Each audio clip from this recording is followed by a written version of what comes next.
There's three things that I always like to tell people about the League, and some of you have heard this before, but it bears saying again. The first thing is, despite the name, it is not for women only. 17% of our members are men.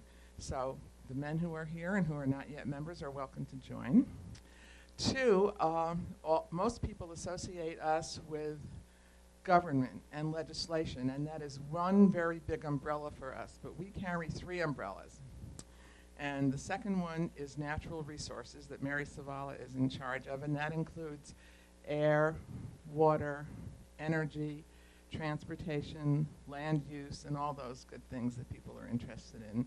And we have people who go to meetings of commissions and other groups and speak up about important issues in this area. The third umbrella that we carry is the social policy umbrella, and under that we cover education, health, mental health, juvenile justice, gun control, other social policy issues as they come up and as they are appropriate to various League positions. The third thing that I want to tell you, and perhaps this is the most important, is that the League is a nonpartisan organization, and by that we mean that it does not support or oppose political candidates or political parties. But then people say, how can you take stands on issues then if you're nonpartisan? By nonpartisan, we only mean that very political part of candidates and political parties.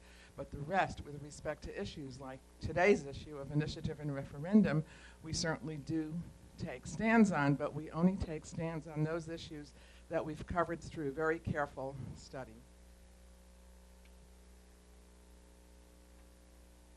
For example, a couple of years ago, the United States League of Women Voters did a study on immigration, and we participated in that. We had several very interesting panels, just like the one that we have today, and we studied that, and then our members came to consensus about certain issues, and we sent that information up to the national. This year, we're participating in a state League of Women Voters study on the initiative and referendum process, and you'll hear more about the process from one of our speakers, Trudy Schafer, who's from the State League today. This year, we just set priorities for our local league for issues that we want to study and perhaps do public education about, and those include mental health, gun control, the city and county collaboration on certain issues or lack thereof, and also we're studying very closely the Fresno County General Plan. So you see those fall under the issues of government, of social policy, and of natural resources. I'd like to note that we have several public officials here with us today, and we're very happy to have them with us. Judy Case, sitting at the back, is one of our county supervisors. Yvonne Spence, sitting in front of her, is the Fresno City Clerk. And Janet Ryan over here is on the Fresno Unified Board of Education. So we thank you for coming, as we thank everybody. I'd like also to thank a couple of other people. First of all, the Educational Employees Credit Union has funded this event today, and we're very grateful for that. They're always very supportive of us. The Fresno County Office of Education donated this wonderful space, and even though it's hard to find, once you get it, it's really terrific, and we appreciate that. And by the way, if you found this space, then you'll certainly be able to find the restrooms, which are through that back door, and there are further signs leading you through a maze of corridors to the eventual goal. I'd also like to thank the Community Media Access Collaborative, CMAC, that is taping this session here today, and Paul Gong and Gloria Hobbs, who are doing the videotaping for the county, and then they put it on discs and they send it to CMAC, where it will be played on Comcast Channel 94. You'll be able to see yourself there and see us there. And it also goes on YouTube eventually. And I'd also like to thank the Fresno Bee, personified by editorial page editor Bill McEwen today, for the great publicity that they've been giving us for these workshops. And we've had outstanding attendance, as you see today. Finally, I'd like to thank the Fresno League Committee that has worked on all of this. Liz Shields, our Vice President for Voter Services, who I neglected to mention before, and she was too polite to yell at me, has been chairing this study committee, and also on it are Jane Worsley, Mary Parrish, and Terry Johnson. So we want to thank everybody who participated, and Nyla Zenda, of course, who has arranged for all of this and been a part of the planning committee for the actual program. Howard? Okay. Nyla Zender's husband was the sign maker, and he produced a great improvement upon what we had last time, as we had people wandering around this whole mysterious complex. So you're all here. Thank you. There may be still some people wandering out there. You know, you never know who's going to come. And with that, I'd like to turn the program over to Liz Shields, who's going to introduce our panel for today.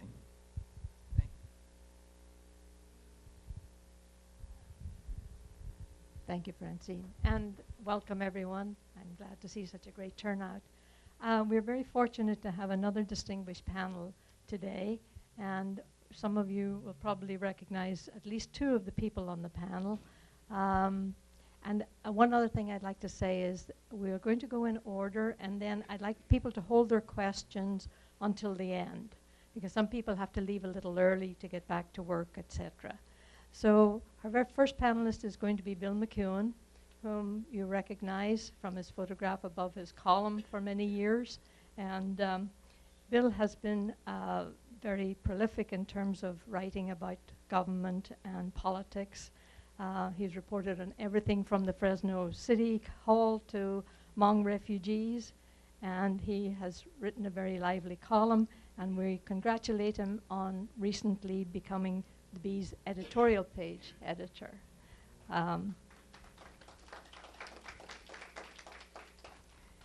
He has also got a passion for cycling, and he has raised more than $100,000 for leukemia and diabetes research.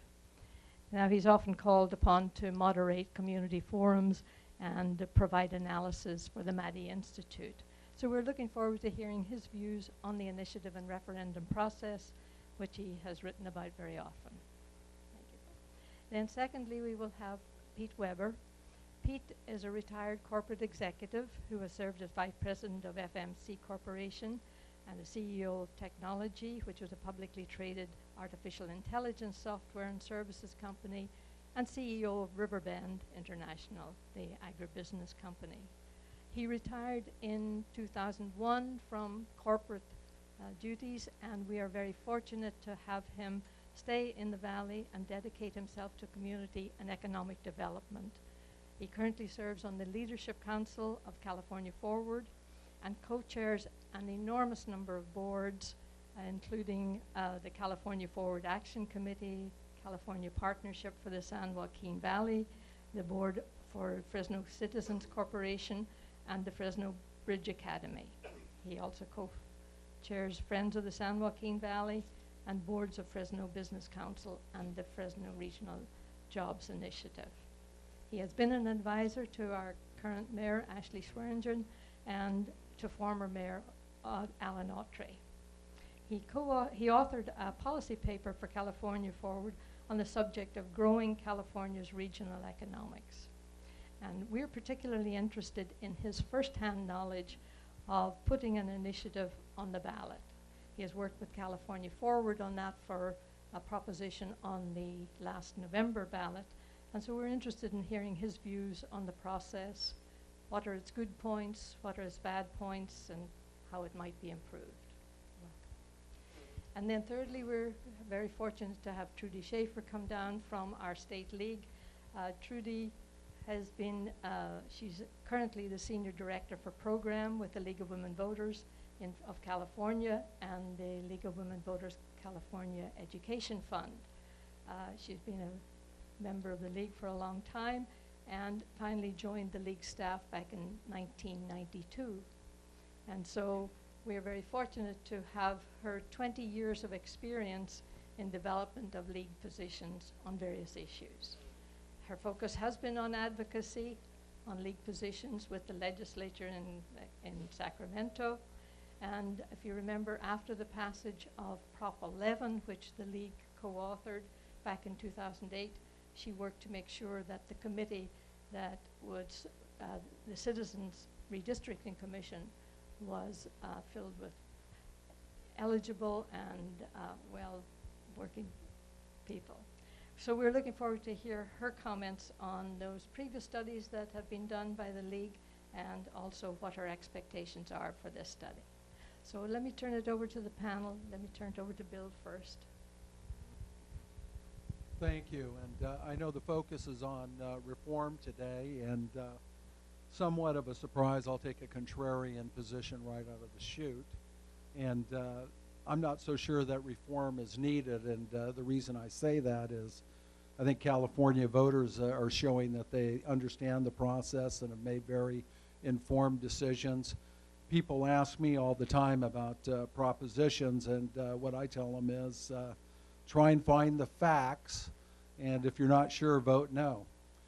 Because my experience is the status quo is preferable to some change that may be filled with unintended consequences. And who knows what we're going to have. So it's more like the devil you know is better than the devil you don't know.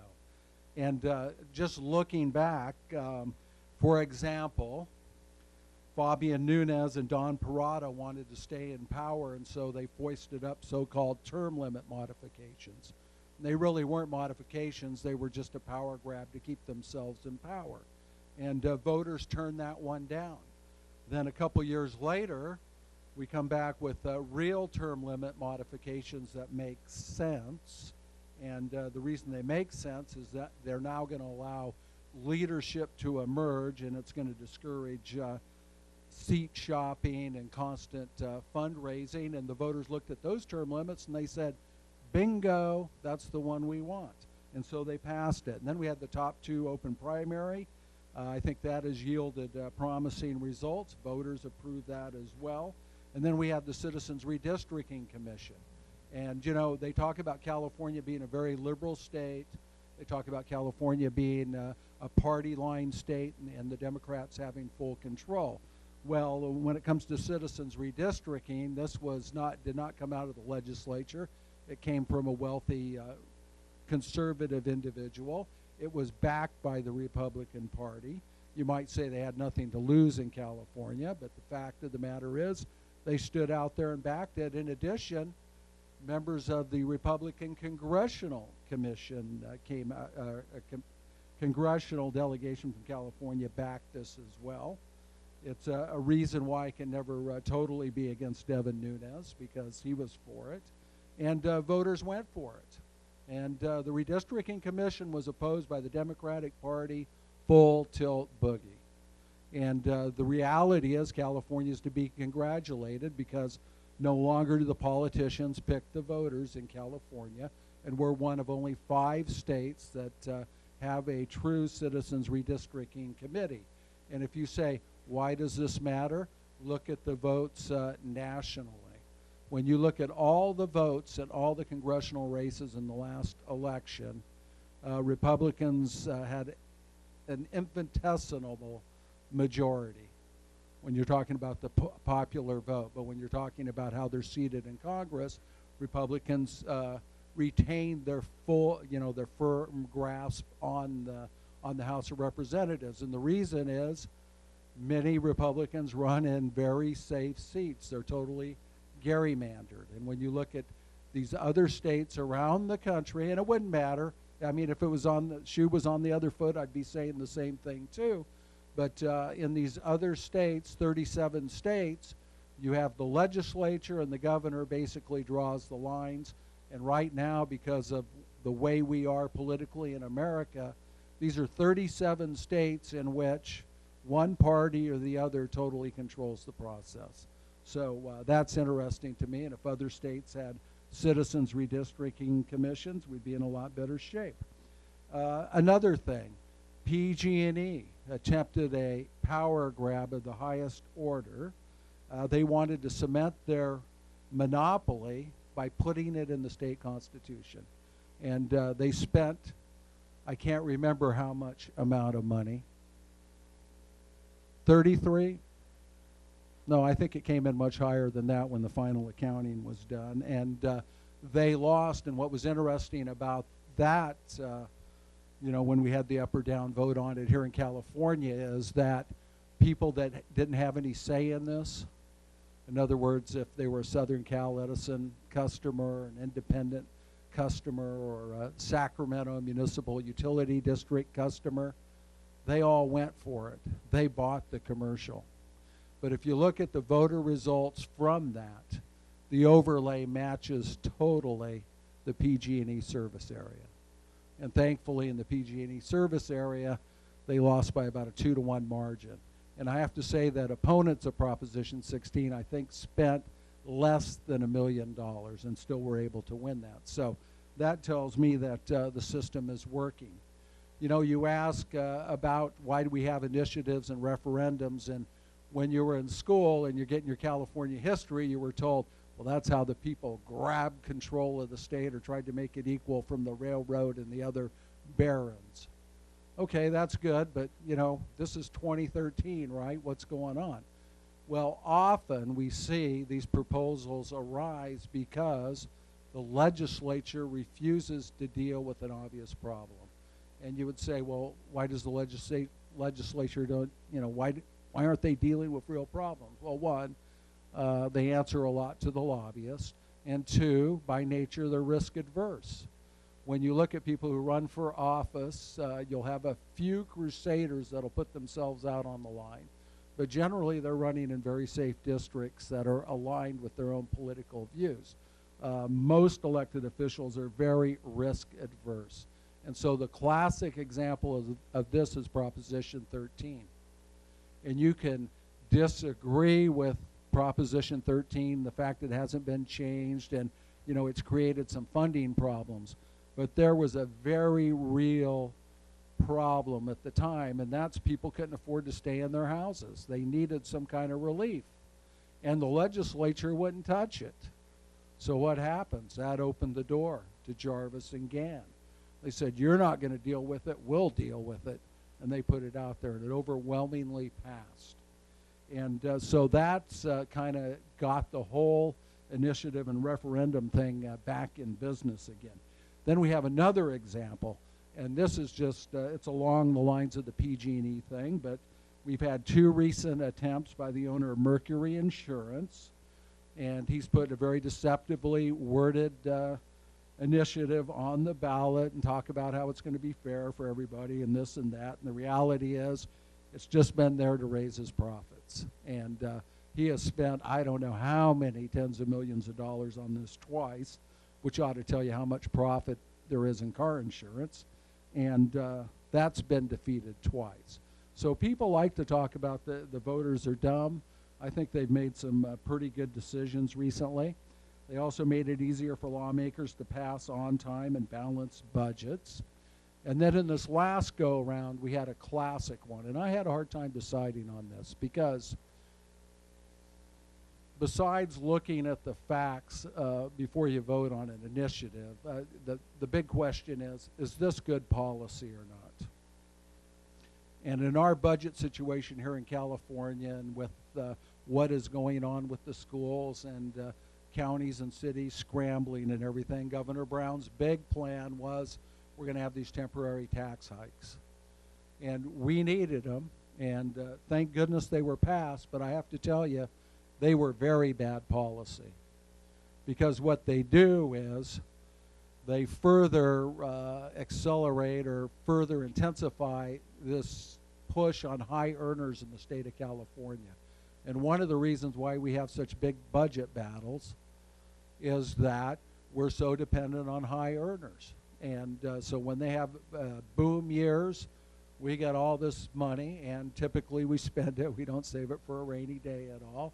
And when the big earners are not doing so well, then our budget really sinks. And so you get cuts in the social safety net and the like. And as good as these temporary taxes are as far as balancing the budget today, because of you know, the increased load on high earners, they're bad policy. And so that leaves the future. Are we going to see some kind of tax reform initiative on the ballot? That would be very complicated to do because our taxing structure is extremely complicated here in California, and there's no doubt that it is a lot wrong. The fact of the matter is that we have so much special interest exemptions on taxes. That's one reason why the high earner who just kind of plays it straight, they have a really high burden in the state of California. So we do need some kind of tax reform. The question is, will the legislature and the governor, will they have the stomach to take that up? Another thing I want to point out about initiatives is when they're just kind of the first step, they're not what they really say they are. And a good example of that would be medical marijuana.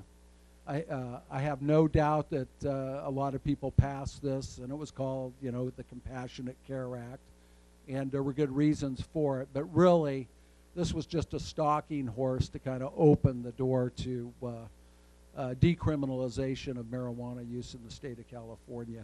And this singularly might be one of the all-time worst initiatives ever done, because it was passed without any remedy.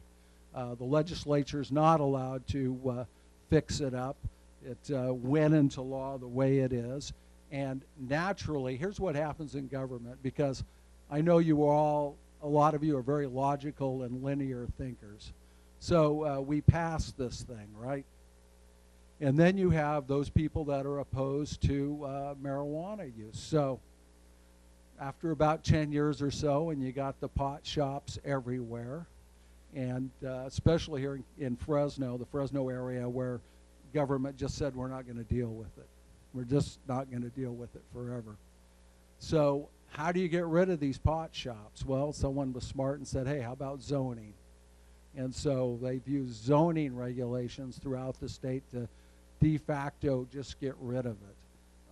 And I don't know that it's working, because also in our system of you know, the legislative branch, the executive branch, and the judicial branch, we've had this situation in California where we've had different appellate courts make different decisions on whether you can zone medical marijuana out of existence. So hopefully there'll be an ultimate decision. I know there will be down the line. But because this was passed and because it works for the people that want to sell marijuana illegally, you know, you got the storefront, I'm helping you with your cancer, meanwhile I'm shipping the pounds out back.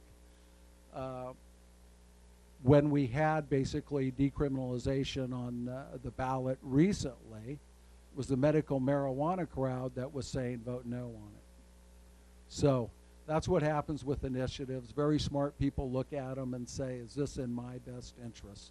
And then they'll put up phony arguments or arguments for public consumption as to why you should vote for or against on these things. One other thing, so when you're going to vote, I would be very very wary of initiatives that basically come out of Sacramento from the legislature, because the reason is they're usually just attempts to cement their own power. Whatever party is in power is going to put something out there. It's going to look innocuous. There's going to be all kinds of unintended consequences, and usually it's just to cement their power, their hold. And then the minority party plays the other game. They're trying to undo what goes on. So under the name of reform, and this sounds good, doesn't it? It says, let's get rid of those terrible signature gatherers. You know, they get $1 a signature, 50 cents, or $5. This is terrible. Well, if you get rid of the paid signature gatherer, then you're just going to basically have the unions collecting all the signatures. So you can imagine how that's going to work out. And I'm not against unions. What I'm against is one group having a very strong command. I think that when there's a competition of ideas and competing interests in a healthy way, that's what's best for the state of California. So again, sometimes the billionaires have great ideas. And you shouldn't hold it against the billionaire if they've paid people to go out and collect these things and they're investing in advertising. What you ought to do is take the emotion out of it and look at the facts. And I know that the League of Women Voters does that. And then finally, I think election process and everything's working a little better in California, because we finally have a fair political practices commission that has some real teeth. Since Anna Revelle has become the chairwoman, whole different attitude. And if you didn't see the report they put out last week, go online and take a read at it, because they're going after the lobbyists and they're going after the politicians that don't play fair. And this first report was very encouraging. That's basically it for me.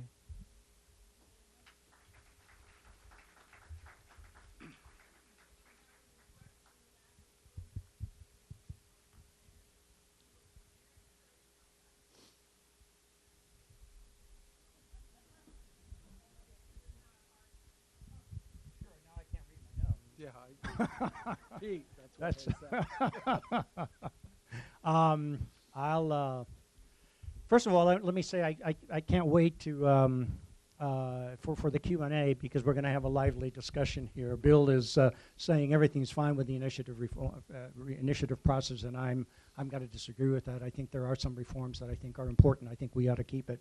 I'm going to divide my comments up into three parts. Part one is I'm going to talk a little bit about Proposition 31. I co-chair the campaign for Proposition 31, and I think it'll be instructive to this conversation for me to share with you some of our experiences on Prop 31. Second is I am going to address some of the specific questions that the League has very thoughtfully put together around what they call the consensus questions. I won't address them all because it would take most of the afternoon. And then thirdly, I want to reserve a little bit of my time to suggest to you that as important as the initiative process is, because it's our form of direct democracy, it should never be used as a substitute for a well-functioning representative democracy, which we don't have in the state today. And I'll come back to that and spend some time on that.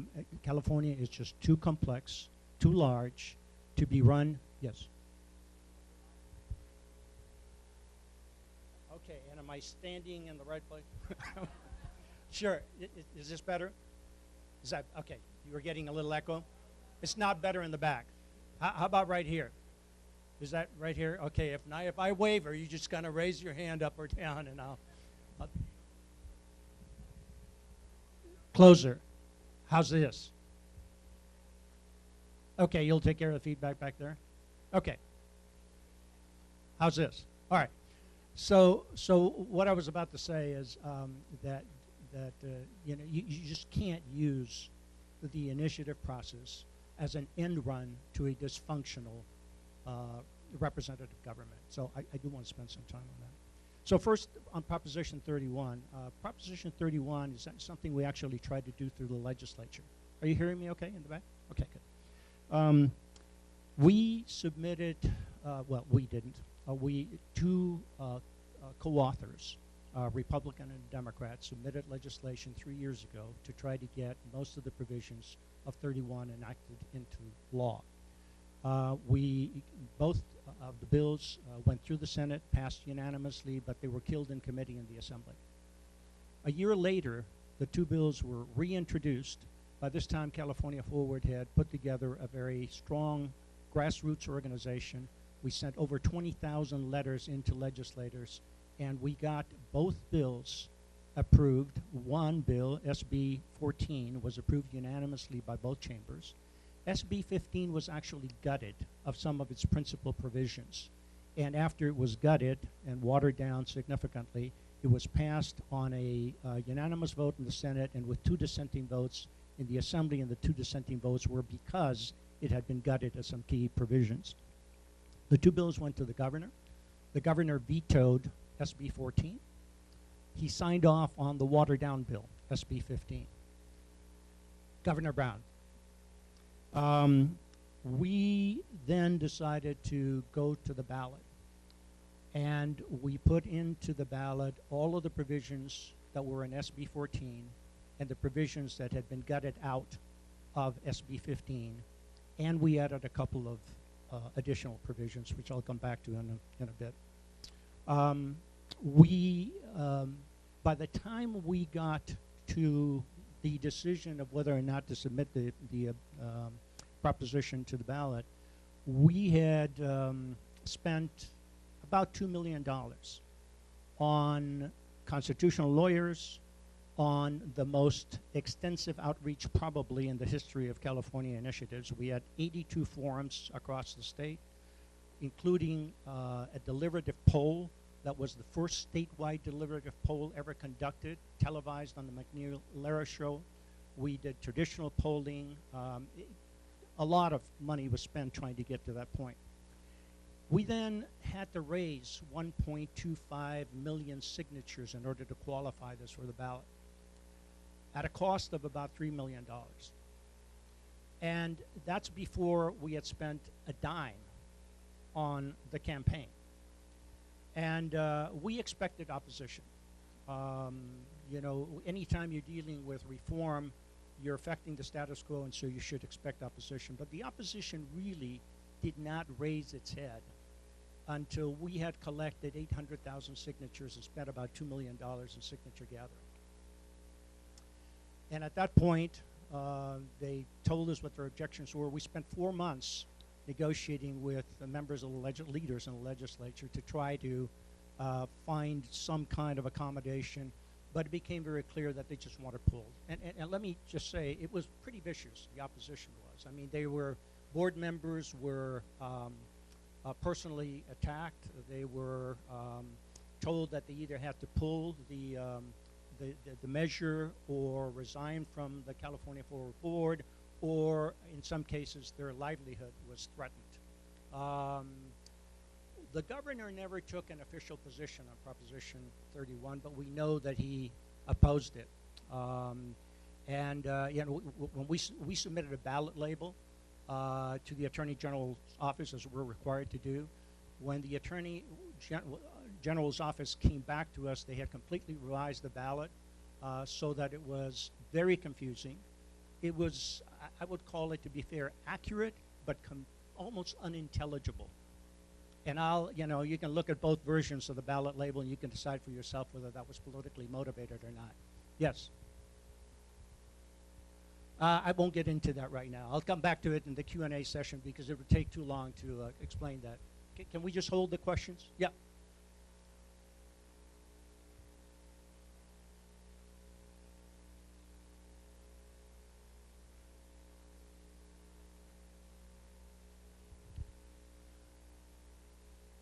Let me come back to that in the Q&A as well. It's kind of a long story. In fact, let me just get out of Proposition 31 altogether. I just wanted to give you some background, but we could spend all afternoon talking about all the ins and outs of that. Let me talk a little bit about the thoughtful questions that the league has put together, and let me give you my response to the questions. First, I think the initiative process should be retained, but it should be reformed. And it should be reformed specifically to make it more of a citizens' initiative as was originally intended, rather than an initiative of special interest groups. Second, it should be reformed to minimize the likelihood of unintended consequences, the kind of consequences that Bill spoke about. And specifically, what I think we ought to do is we ought to have a process where citizen initiatives can be vetted by a third party. And I favor the recently implemented Oregon model. They approved it in 2011, where there's a Citizens Commission, and they have the responsibility of looking at the initiatives, providing feedback to the proponents on clarity of language and on potential for unintended consequences and so on and so forth. In the state of California, well, by the way, that Citizens Commission in Oregon is a random sampling of people who represent a microcosm of the state of Oregon. We could do the same thing in California. It's what we did when we did deliberative polling for Proposition 31, and again, I can get into what that means in the Q&A. In the state of California, you could take an organization, a nonpartisan organization like the Little Hoover Commission, who could staff this Citizens Advisory Commission. You know, variation of those approaches could be taken to address the question, but the net result would be better vetted initiatives. Let me say to you, though, in response to another question raised by the league, that I don't think it ought to be mandatory. I think it ought to be incented, and the incentive would be that if you submit it to the Citizens Advisory Commission, you require less signatures So you raise less signatures, but the benefit of doing that to all of us is that you have a better vetted initiative, A, and B, for the proponent, it means that you have to collect less signatures, provided you're willing to go through the transparency process that is inherent with that Citizen Commission. Because I think that the entire process of the Citizen Advisory Commission should be a matter of public record. Both the analysis by the Advisory Commission, the response for the proponents, the views of the opponents, including potentially members of the legislature itself. I would suggest to you that we also need to include some form of PAYGO into the initiative process. PAYGO meaning, how are you going to pay for the impact of this? Because we've had way too much ballot box budgeting and have seriously constrained the ability of our legislators to legislate and to govern. Finally, I believe in sunsets, but only with this condition. The sunset would be that after a certain number of years, and you know, it's arguable, well, it should be 5 years or 7 years or 10 years, the initiative must be reauthorized by the voters. Not that it dies after 5 or 7 or 10 years, but it must be reauthorized by the voters. And I think provisions could be made, if there were a Citizens Advisory Commission, for amendments to it that did not change the spirit of the initiative, but that made it, made for better implementation of the initiative. Let me quickly comment on ballot title and summary, since I made reference to that when I was talking about Prop 31. I think my answer to the question that was raised by the League is other. The question was, who do you think should approve the ballot title and label? And there were a number of constitutional officers listed. And I don't think we ought to give any constitutionally elected officer the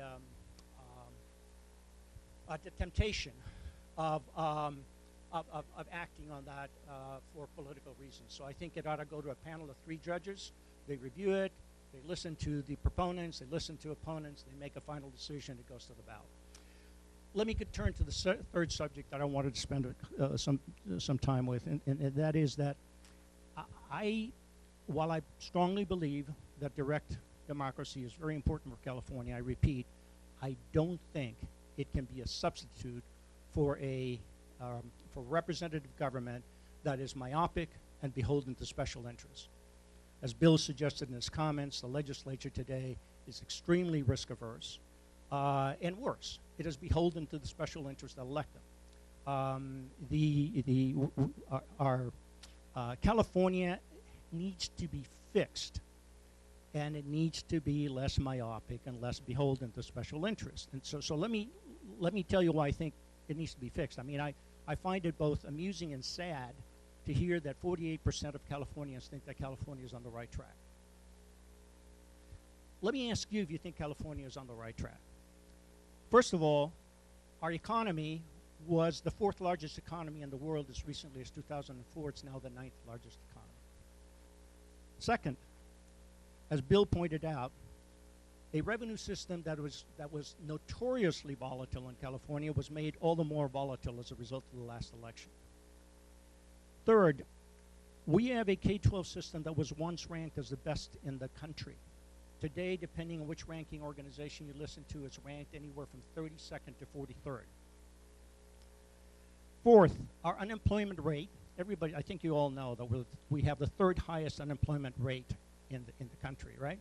And we crow because we're creating jobs at a faster rate than most other countries. We still have the 3rd highest unemployment rate in the country. And by the way, when we say we're growing jobs today, where are we growing the jobs? So we're growing them in microcosms of California. We're growing them in Marin, in the Silicon, in the Silicon Valley. We're not growing them at anywhere near acceptable rates in the inland areas here in Imperial County, where it's 25% unemployment rate. By the way, our unemployment rate has been higher than the national average every single year since the mid-1980s. This is not a recent problem.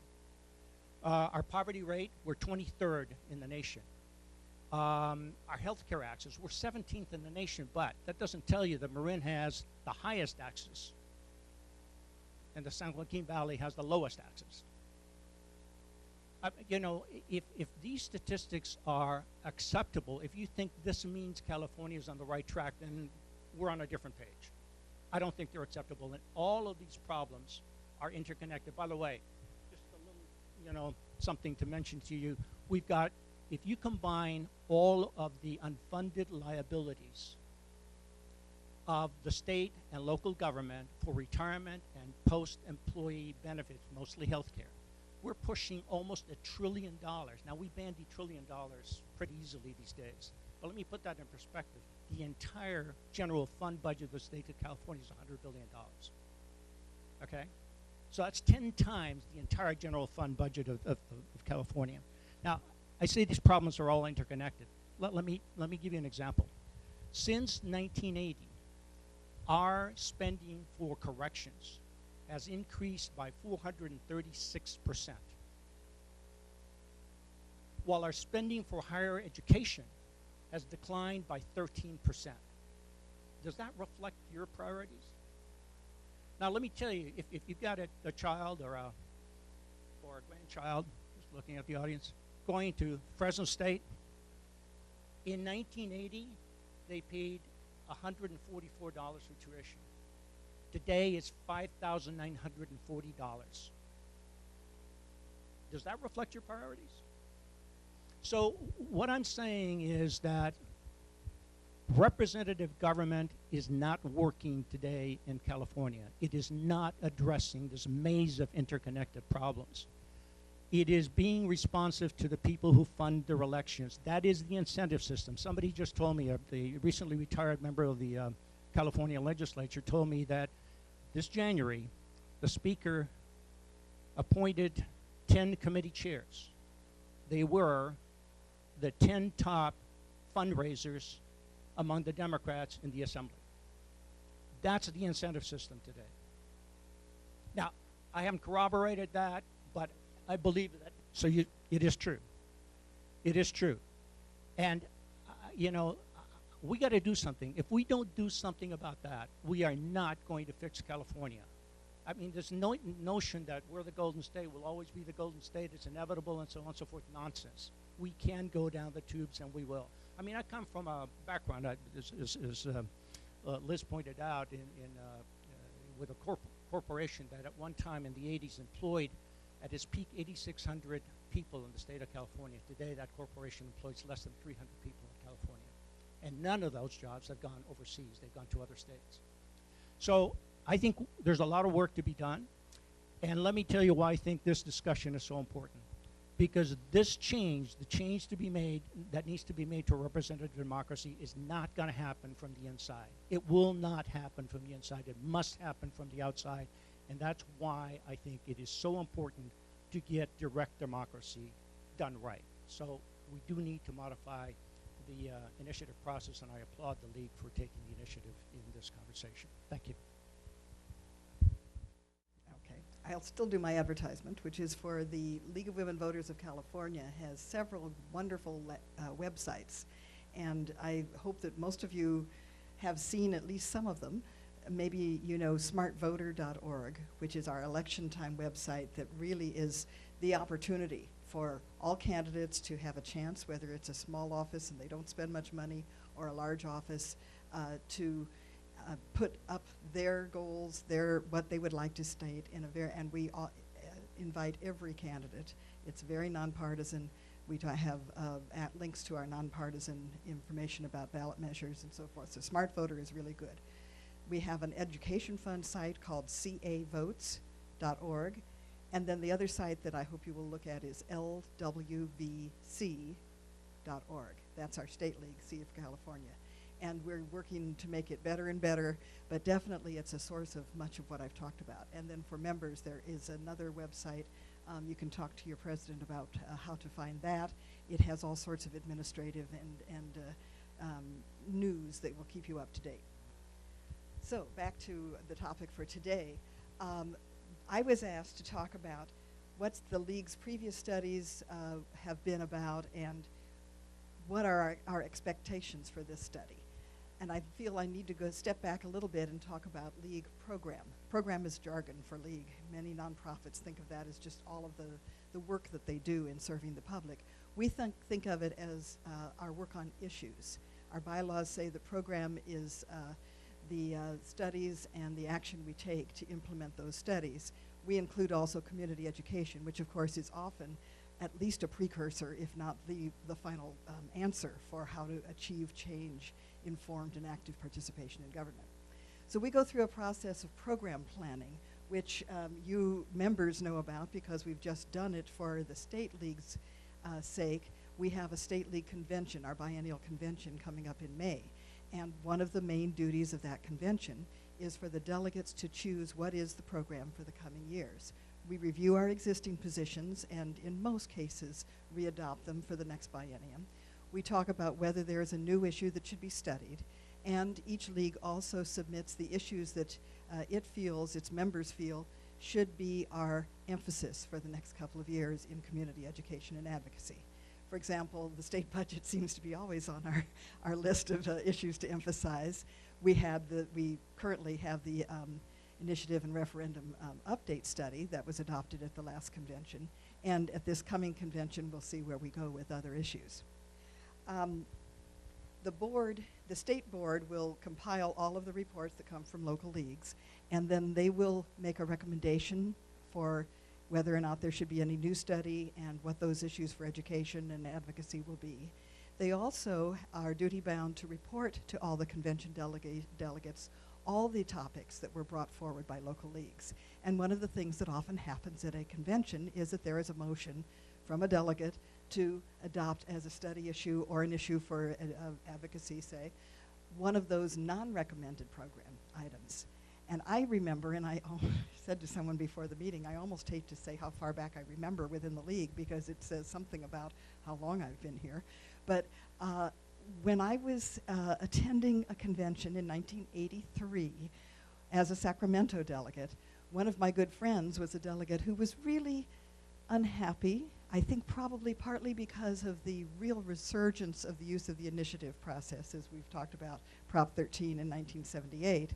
And so she and people that she caucused with and got behind her idea managed to make the motion and to get the convention to adopt a study of the initiative and referendum process in California. So that's how that first study came to be. It was a short study. People were gung-ho, able to do the research that a state study committee does and presents to the league members all around the state rather quickly, and so a position was adopted in 1984. We used that position immediately, actually, and I was at the time the Sacramento League president, so I had the fun of going along with, I think it was probably the legislation director, the lobbyist, possibly the president of the State League, to visit two of the papers in Sacramento, the Sacramento Bee, and at that time the Sacramento Union still existed. So we announced our position, we talked about what we were going to do with that position, and here's where we take the next step into advocacy.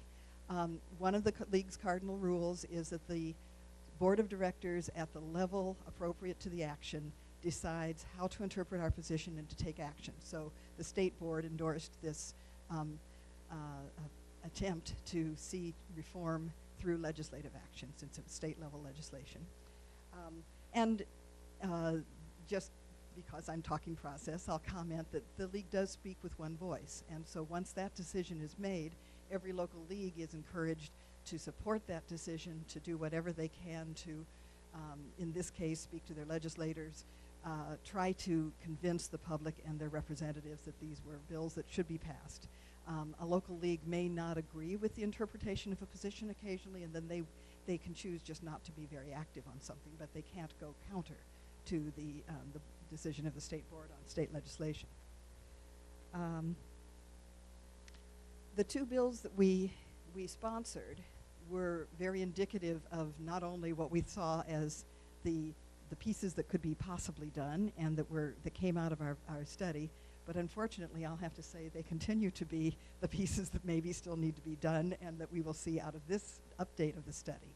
We sponsored two bills. One was a pre-circulation review of initiatives. So when a proponent had an initiative drafted, before the initiative was released for circulation of signatures, it would go before a body for review. And that review would be for clarity of language, for unintended consequences, It couldn't be for constitutionality because in California we believe that that has to be a court decision, whether something is constitutional or not, but at least it could be to raise flags for problems with the constitutionality. We did find it a little bit difficult to decide who should do that review, and at that time, as I recall, we were looking at state agencies and many of them didn't want to have the job. I think that our first bill did it, assigned it to the Secretary of State, which was the one office that was willing to. Part of the problem, of course, is that there are tens, actually hundreds of initiatives introduced every year or two, and so it would be a big job to review every initiative before it goes out for signatures. But at any rate, we did introduce that. We also introduced a second bill that had to be a constitutional amendment to reinstate the indirect initiative. Those of you who have looked at our study materials or just are familiar with the initiative process know that we have the process that's called a direct initiative. Once signatures are gathered and checked, if an initiative qualifies for the ballot, it just goes directly to the ballot, goes directly to the voters, and the legislature is not involved except that they can hold hearings. They must hold hearings about the initiative, but they can't make any changes. In the indirect initiative model, the proposal goes to the legislature and they have an opportunity, however you write it determines how much it's an opportunity, how much it's an obligation, to take up the issue to see if they will in fact pass it so that it wouldn't even have to go before the voters. Well, for 4 successive legislative sessions, we sponsored rather those 2 bills. We had authors such as Gary Hart, some of you may remember him from Senator from Santa Barbara, who later became the Secretary for Education. Jackie Spear was the latest author of our pre-circulation review initiative. Byron Schur, trying to think, Lucy Calais, who became an independent from San Diego, was author several times. We managed in 1991 to get the pre-circulation review bill passed through the legislature, and it went to the governor, and it was vetoed. We never managed to get the indirect initiative through the legislature. As a constitutional amendment, it needed a 2/3 vote in each house, and one time it succeeded in getting 2/3 of the senators to vote for it, but then it died in the assembly. The veto message I meant to bring with me and forgot, but my general memory of it is that the legislature is very loath to make changes that would restrict the initiative process. They know how strong the force of initiative proponents can be, and especially if you think of the timing, this was when people who had endorsed the use of the initiative for Prop 13 and succeeding initiatives and the greater surge of use of the initiative were very, very strong. And so many people might have seen the need for improvements, but were very hesitant about actually putting some of those improvements in place and combating the complaint that they were taking away the rights of people who wanted to do initiatives. And that gubernatorial veto said something along those lines.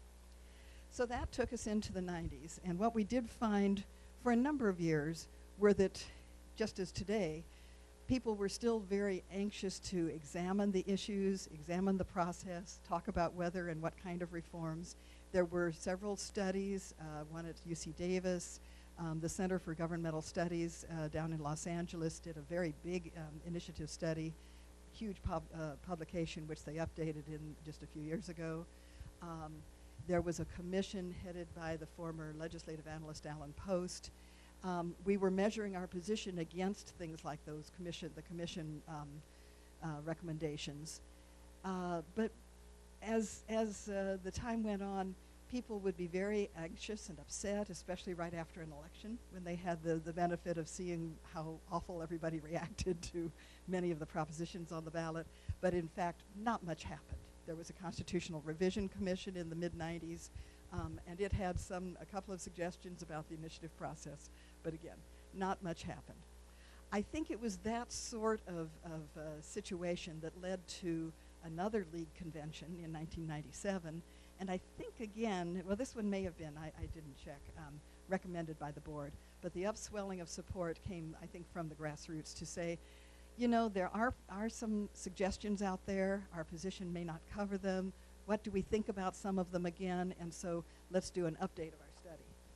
I brought a few of the kinds of topics, and I think you'll be interested because the more things change, the more they stay the same. One of them was, should the indirect initiative, which we did obviously support, be a mandatory process instead of the direct initiative, or should it be an alternate that was optional?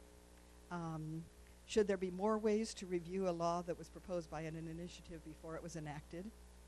Do we want to modify or add to our position of support for, at that time we were supporting the exact current requirements for how long proponents had to circulate an initiative and how many signatures they had to raise? What about money in politics? Should we support contribution limits for contributions to initiative campaigns, or spending limits on them? What about a ban on paid signature gatherers, or some kind of restriction on how they're paid, maybe by the hour rather than by the number of signatures they bring in?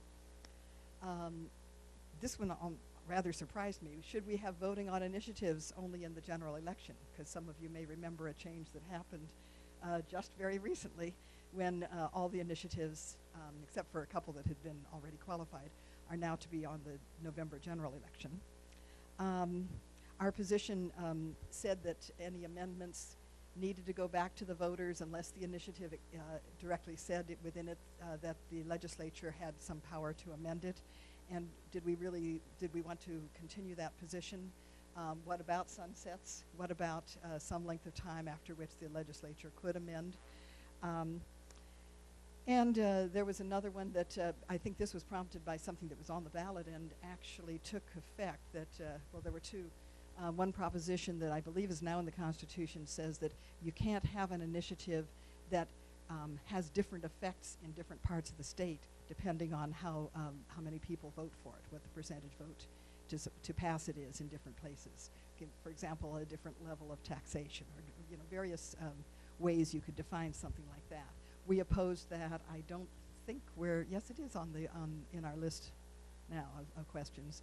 Maybe on another one is propositions like Proposition 13 made limitations like the 2/3 vote for taxes, special taxes, and should we require that a proposition that in some way limits further action that could be an initiative, should that proposition be limited in the same way? So that's on our list of questions. So you see, many of those things were talked about in that period between 1997 and 1999. There were some changes that were made to our position, but they didn't change the overall questions that still are out there. They really didn't change the opportunities and the success of reform that went through the legislature. So over this last decade, there were occasional times when someone proposed changes that either our position didn't speak to and we couldn't do anything, or that in fact our position might have opposed. People who, for example, suggested changes in the number of signatures or the time to gather. We were bound by our position. So it's really great that we are now re-examining several of the parts of our position.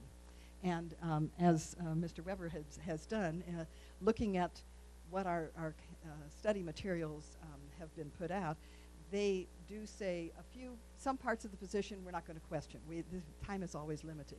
But there are others where the discussion is going to be great. If we can reassess, go into areas where we might not have even considered that something would happen, and try to lay some groundwork for what will be done by the League in the future. I think of the forces here, and you both have sort of spoken to this, as a question of, should the initiative process be a more deliberative process, or should it be protected as a way to get around the legislature, to not let the legislature put their hands on the process because they're the ones that we're having to bypass if we're running an initiative?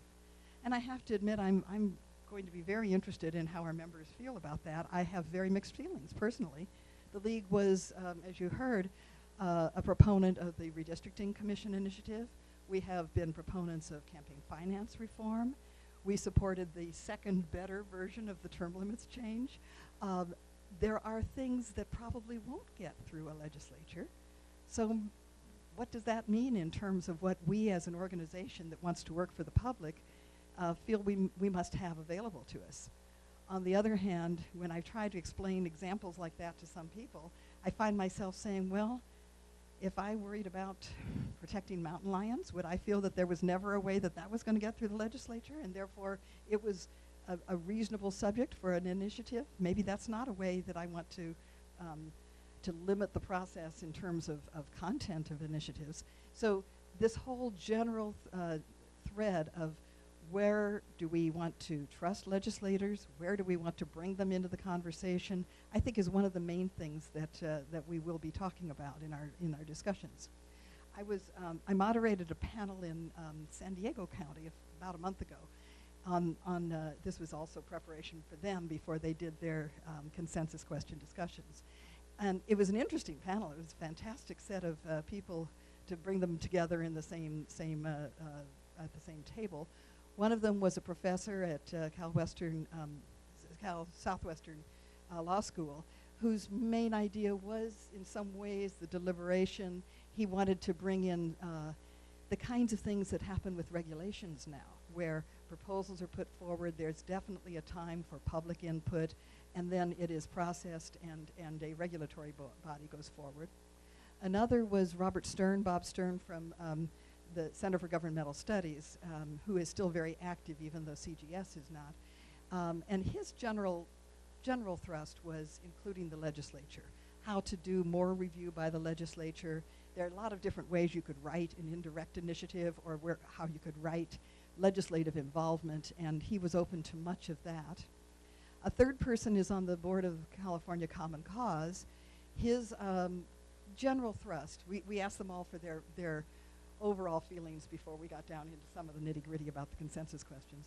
And his general thrust was, what do the people want? What's really a representation of what Californians want? And what would pass? Maybe it's going to take an initiative to reform the initiative process. And so what's realistic? What will people really go for? And then finally, Joe Matthews, who's been mentioned, who was a co-author of the book California Crack-Up, he talked about make haste slowly. He said, you know, there are so many unintended consequences of things that we do. He also he echoed the whole idea that our whole system needs to be improved, and the initiative process is just one piece of that. So to really try to think of our whole system of governance and how does the initiative process fit into that.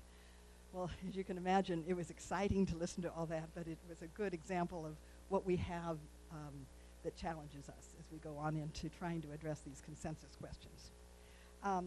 I had just a few, I wanted to just be sure that we covered the general topics, and I think, Mr. Weber, you have pretty well, but let me look through my list of the sorts of things in our position or that might come up from our position, that are not in our position, rather, that we'll be talking about in discussions and that will inform the proposal that the state committee puts together for a revised position. Pre-review of proposed initiatives before qualifying for the ballot and varying various aspects of that. Who or what office should be responsible for writing a ballot measures title and summary? Thank you for those comments. And in fact, that is a very difficult one. Even the legislative analyst, who is very well respected in almost every all the parts that I've heard, still I've heard complaints about what they write. I tend to discount those personally, but there are pros and cons of just about everybody. The standards required to get a measure on the ballot. And then we have one of these long questions with lots of different reform proposals. What do you think about them? Should there be a limit on the number of words in a proposition? There was one in particular I was thinking I wanted to highlight. Oh, things like online signature gathering.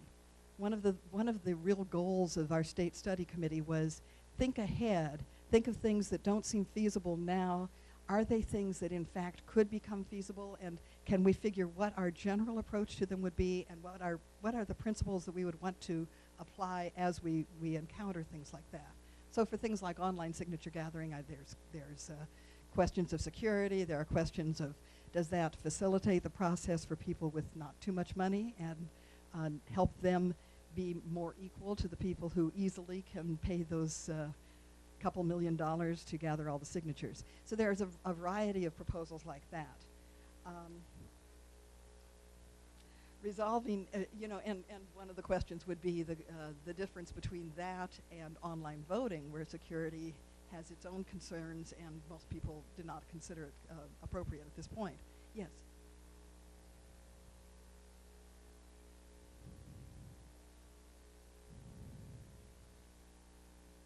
In California? Thank you. I know that that initiatives are treated so differently across the country that what may be okay in some states with their own body of election law may not be in other states, and that's part of what our study resource people are trying to become very informed about so they can inform the conversations. Broadening requirements that I mentioned, this one, that an initiative must pass if it imposes specific requirements on any future initiative.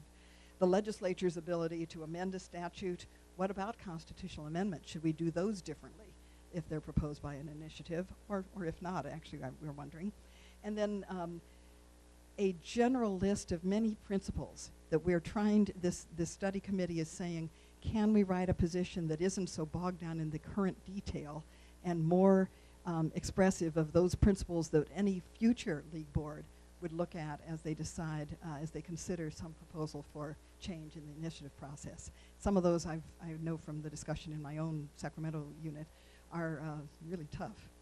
And then finally, returning to the overall question, should we retain the initiative process? Should we retain the referendum process as is with amendments, get rid of them entirely, and so forth? So that gives you a sense of our process. I will bow to questions and answers, although I remembered as I was thinking referendum, one other, this is not in our questions, but it's something you all might like to discuss in your meetings. You remember Prop 40, this past election. Do you remember how the question was worded? I think people who did voter service explaining pros and cons of the ballot measures were very aware of this. But in California, we ask, should the law, or in this case it was should the Senate districts drawn by the redistricting commission be retained? So you voted yes if you wanted to keep the law, no if you wanted to change it.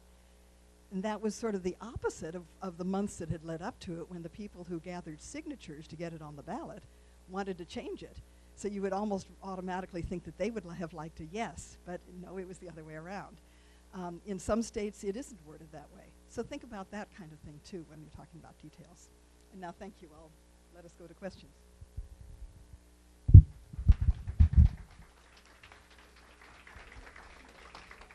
I would really like to thank the panelists. Some very deep ideas there. But perhaps before we go to questions from the floor, I'd like maybe the other panelists to respond if you wanted to say a few words about what either of the other two have said.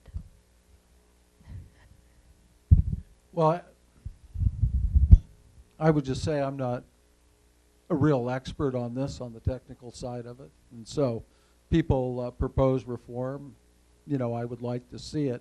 I do agree with Pete when he brought up budgeting by ballot box. That has created problems for our budgets here in California, and it's restricted the hands of lawmakers to deal with changes in our economy because we have so many locked boxes for the budget. And when we designate these revenues, I mean, people, the reason they do that is they don't trust politicians. And the fact that you create all these locked boxes, the end result may be you trust them less because they have a lot fewer tools available to them to deal with the economic realities of the time. Liz, I really appreciate the attentiveness of the audience. I didn't see anybody dozing off, and I want to hear from you, so I'm not going to say anything more. Questions? I have the mic here, so I'll bring it down. I see Howard, and then I'll bring it back to you. Really appreciate the panel presentations, very informative. I like the idea of reform in that there's transparency review beforehand and a provision that if the legislature, there's 3 people designated by the initiative, and if it goes to the legislature, they can, if they agree to language, it can be enacted within 90 days and it doesn't go to the ballot. Something like that. trying to force the legislature, look, this is your last shot or it's going to go to the people and you'll have to live with whatever the people decide. Question, is this too bureaucratic? Is it too time consuming? And who are the money interests against initiative reform, assuming paid signature gatherings continue? Because if that's barred, then some companies would be very much against it. But what's the monetary interest against initiative reform? Thank you. I'll comment one moneyed interest that is not necessarily against initiative reform, and this was a bit of a surprise, but signature gathering firms, at least one in particular, has spoken up that no, he would not be. This is Bill Arno of Arno, well, his firm. I think that they see opportunities in a system that works well. So absenting reform that did away with the process, that he said he was quite comfortable with many of the changes that would happen. I think that the rest of the machinery that puts ballot measures on the ballot and conducts campaigns might feel differently, and I think that's part of it, that this is really big business. And while much of it is also genuinely motivated, I think there are people who really do know how to take the most advantage out of the need for consultants, messaging, the campaigning, all of those things, the lawyers. And so that's, I think, where the money, the opposition comes from. Forgot what your first part of the question was. Actually, one of the things that happened when we, years ago, had the bills about the review, there was one session when it didn't succeed because the bargaining that would have had to be done in the legislature would have made the results of the review private, just to the proponents of the initiative. And at that time, we just thought that that was not to be allowed, so we dropped the bill for that session.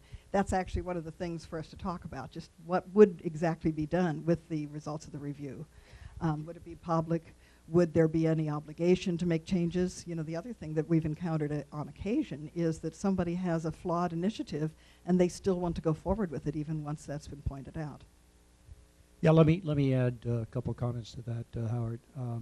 First, with regards to opposition, the opposition will be anybody who benefits from the status quo.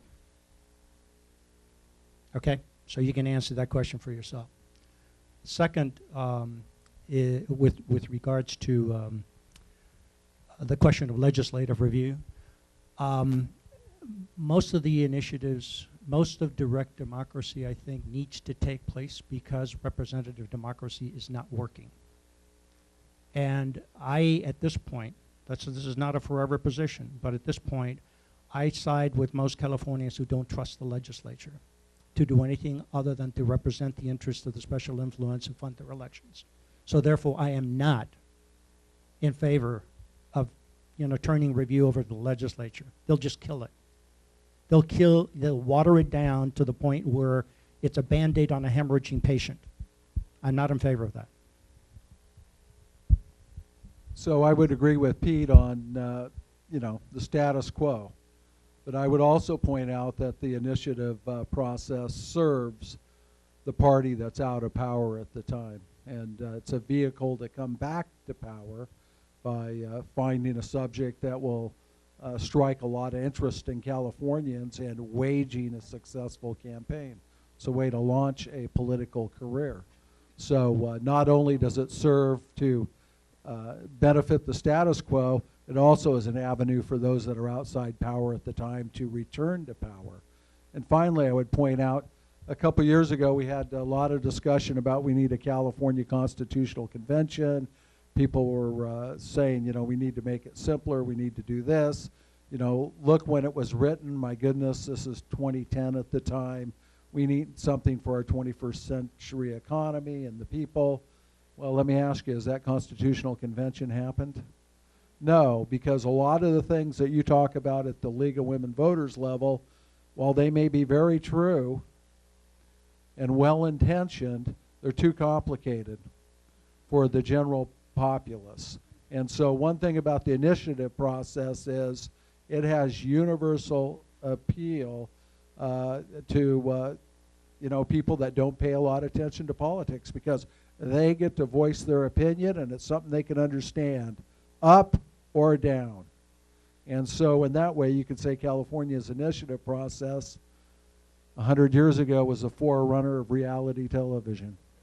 And so I don't see, on an emotional level, I don't see a lot of reform actually happening. And as was pointed out, you're going to involve the legislature in it. They're going to kill it by 1,000 paper cuts and bleed it to death.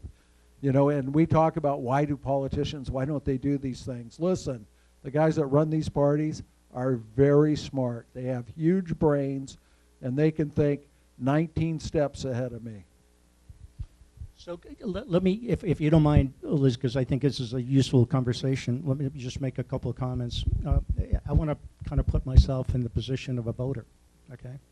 And as a voter, and I look at the number of, and I, you know, I try to study the issues, but I look at the number of issues and their interconnections, and it's a very, very complicated state.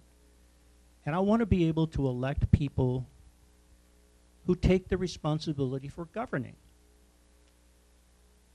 And today, they're not doing that, in my judgment, okay? So, and they're not going to fix that problem from the inside. So let me tell you what I think we ought to be doing with direct democracy. We ought to fix representative democracy using direct democracy as the tool. Now, I made reference to a process called deliberative polling, which we used for the first time on a statewide basis in connection with Proposition 31. And what that is it brings together a representative sampling of the voter demographics of the state of California in one place.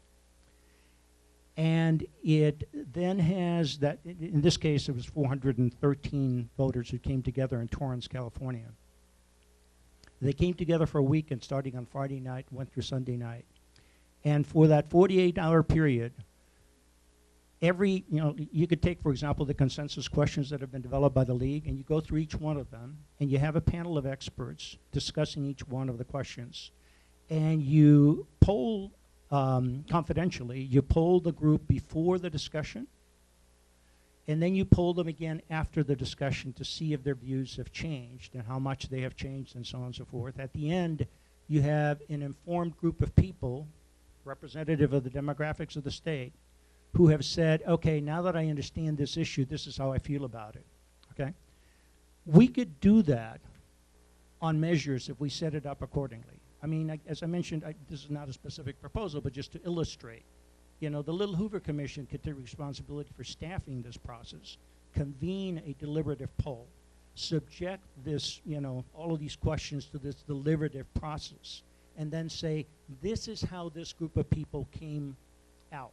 Now, that doesn't mean you have to agree with it, but at least it would have me as a voter, I'd be able to maybe trust the messenger, because I believe the process was deliberative and the messenger is credible.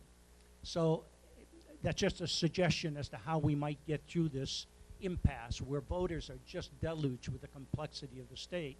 So, you know, but they don't want to be captive to the 30-second sound bites that they know are being paid for by somebody with a very special interest. So just my observation on the subject. I'll just add one or two more points. I'm sorry. I believe that the deliberative poll had a couple of initiative reform proposals. And my recollection, but I can't tell you this for sure, was that the voters, the people polled didn't go for the ones that we might have hoped would based on our existing position. So it would be very interesting to know, and we'll certainly look at that. Yeah. Another thing I would mention, and this is that sort of the discussion from people who say California has its own, more restrictive than many other states and certainly than other countries, version of the initiative process of direct democracy in general. Some places, and Switzerland is the granddaddy of all this, would have proponents of an initiative get something placed on the ballot, and the Congress or the legislature, in our case, put a counter proposal on the same ballot side by side, and people could say, do I like A? Do I like B? If I like them both, which one would I rather prefer to have go into effect? You know, this could be very interesting. It's hard to picture how some of these things would play out in California, but we do have the possibility of looking at a lot of other new proposals. That was a long question, Howard. I wanted to say that the panel has put forth an awful wealth of information that has been very revealing, if not to say startling or even alarming. And my question to you folks is, do you see any reason for any optimism to reverse some of these things, or are we going to continue to be a more and more polarized electorate? Since I was probably the most alarming of our panelists, let me respond to that. I have not given up hope. I do believe that the change that needs to take place in California will not happen from the inside. It is, in that sense, too polarized, too beholden to special interests, and therefore we must make it happen from the outside. I got to tell you that any attempt to reform the initiative process inside the legislature will be nickel and dime to death to where the reform will be of very, very marginal value. And so I personally think if you're going to reform the initiative process, you have to do it from the outside. And you ought to reform it with a view towards then making it possible to use the initiative process to fix our broken representative democracy. And that goes to things like campaign financing, to how we elect our representatives, to how we align the self-interest of our elected officials with the interest of the voters, how we align the interest, self-interest of the elected representatives with long-term solutions, which they don't have any interest in doing right now. I mean, it's all based on tactical, politically calculated, short-term stuff. So I haven't given up all hope, but I think we need direct democracy to make the change.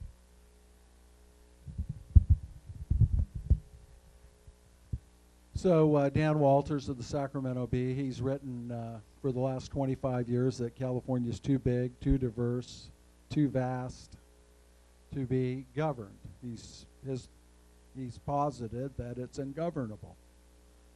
And with the last couple of elections, he can't say that, because the fact of the matter is California is now governable. And you may disagree with the viewpoints of those in charge, but there's no reason for California not to address its problems or to get the ball rolling, because the fact of the matter is one party's in charge.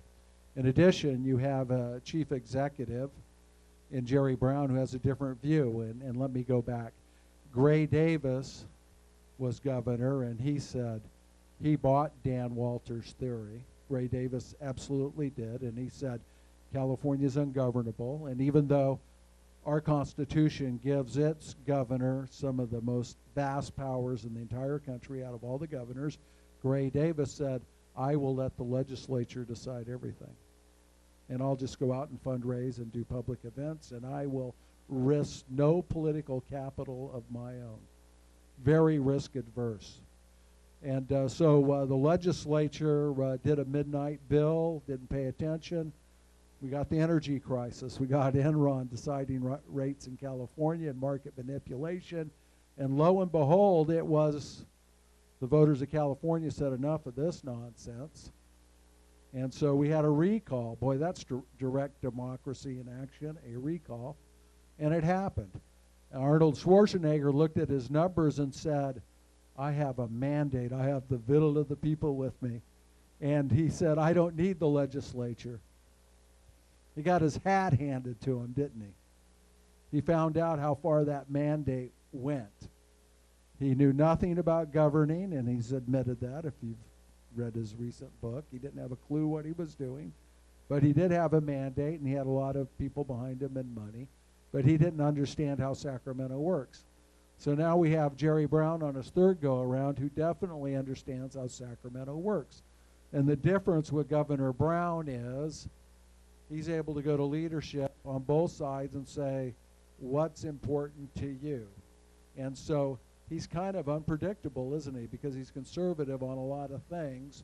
Yet he knows he has to keep the left happy, even the far left, and he has said what's important to you. And then he kind of befuddles us because he's this middle-of-the-road guy, and he's, you know, actually seems more center-right than center-left these days, yet he will occasionally give the left what they want. He will occasionally give the far right what he wants. So he's playing chess these days. Gray Davis and Schwarzenegger were playing checkers. No, and he knew there was no way out of this budget thing without tax increases.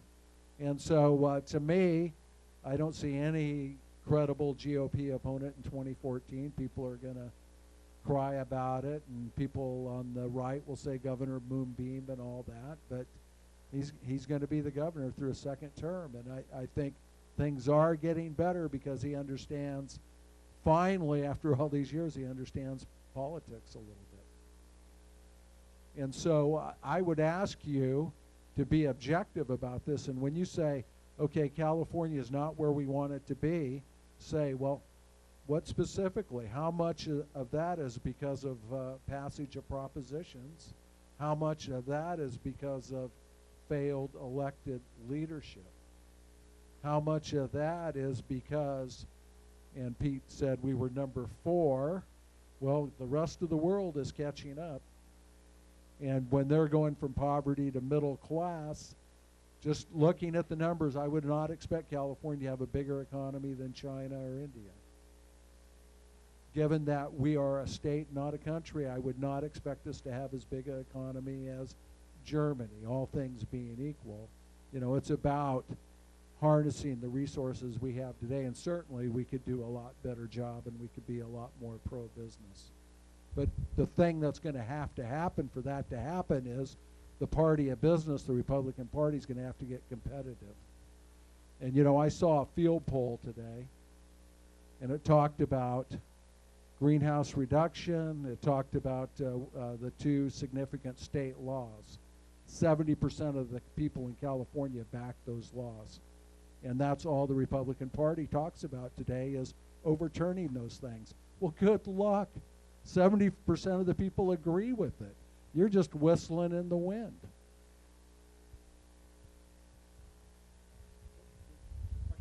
Excuse me.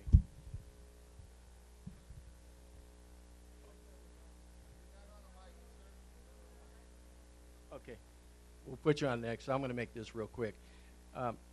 You should really know the most important decisions that are being made in this state for nearly the last 20 years are being made through the initiative process. Make no mistake about it. It's not who you vote for, it's what you vote for.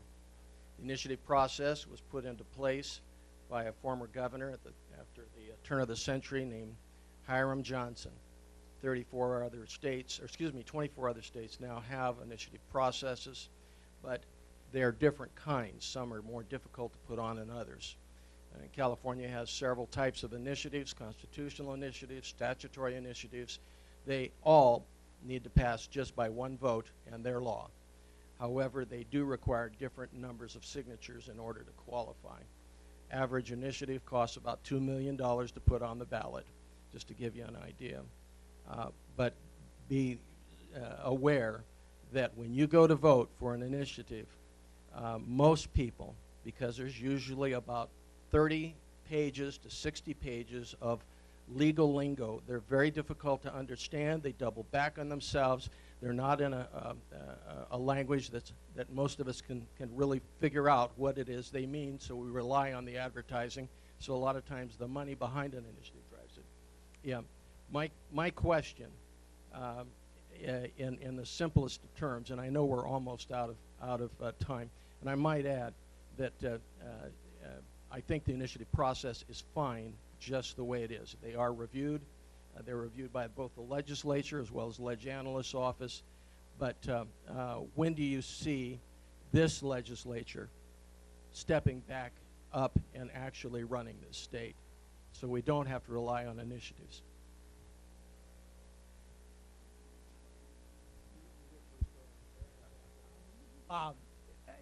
Not until we fix it from the outside, no. I just don't see it happening until we do some major things that will not happen from the inside. So I can't predict the timetable. I think we could do it through the initiative process as it sits. I think it could be done more easily if we reform the initiative process, but they're not, you know, one thing is not dependent on the other. Let's allow time for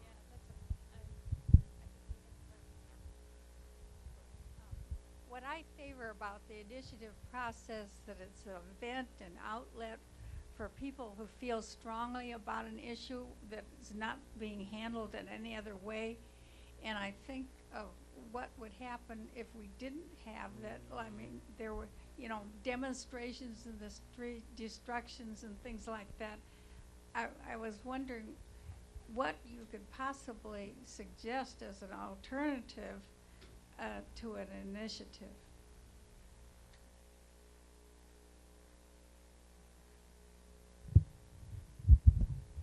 I don't think any of us has a good alternative. You've heard certainly about things like deliberative polling and other kinds of input. But I would also want to point out that although in November, I believe those were either, they were almost all initiatives, we had one referendum, there are ballots at which a large number of the propositions are actually put on by the legislature, especially those ballots when we've had multiple bond measures put on by the legislature. So even if it's called proposition, remember that some satisfy one type of felt need put on by one group, and other times it's a different sort of thing. Look, let me just say, I was born and raised in Lima, Peru. I spent the first 17 years of my life down there, so I have experience with alternative approaches like protests in the street. I don't like those. I don't think they work. I think democracy, as Churchill said, is the worst possible form of government except for all of the alternatives. And we have the means to be able, I mean, the beauty of American democracy is that we have the ability to change the way we function and the way we govern. It's up to us. We can do that. But it's going to take the outside. It will not happen from the inside. The inside is too beholden to the status quo.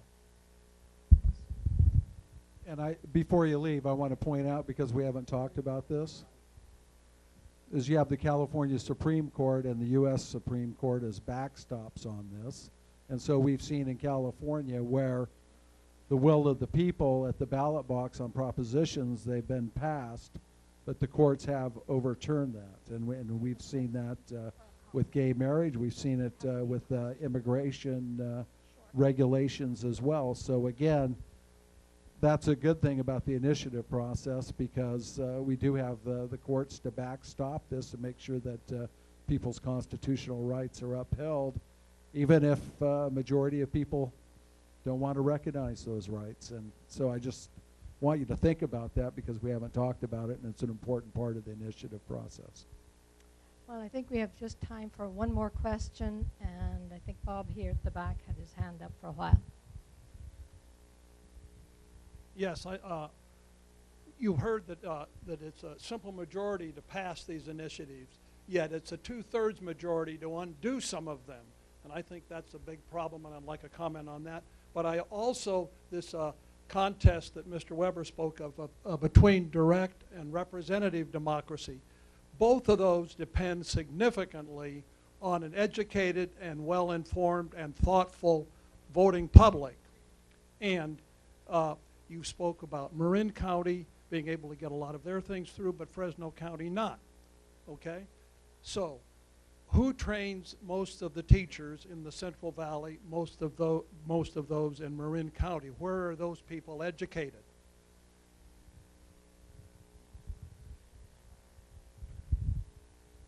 Let me first address the second part of your question and say that, I mean, the whole issue of an educated electorate is absolutely critical. California Forward, and I know the League does some of this work as well, but we are, you know, in March we're going to be putting out a transparency portal to help educate people on the issues. But look, you know, because you're here, I know that you all pay more attention to most issues than everyday voters. I mean, everyday voters are trying to put food on the table and trying to take the kids to soccer and, you know, whatever they do. I mean, it's very, very difficult to do this. What you have to have are credible messengers and credible implementers, and we don't have credible implementers today in the legislature. We have to create, and I think we can create better better messengers than the ones that we have today. I'm sorry, the first part of your question was simple majority, yeah. Let me tell you what some other places are doing that I think makes some sense, because I am concerned about the initiative process becoming sort of a tyranny of the majority, particularly given where I live, which is probably where you live as well, which is in the Central Valley. And so some people, some states have gone to double majorities. And what double majority means is that it has to be not just a majority of the population of the state, but a majority of the state, of the counties in the state. So that, you know, we don't have the tyranny of the coastal areas imposing their will on the rest of us. So that's a variation on the theme that you specifically asked about, as to, you know, whether you go to 2/3 or not for something that requires a 2/3 action. I have serious misgivings about that one.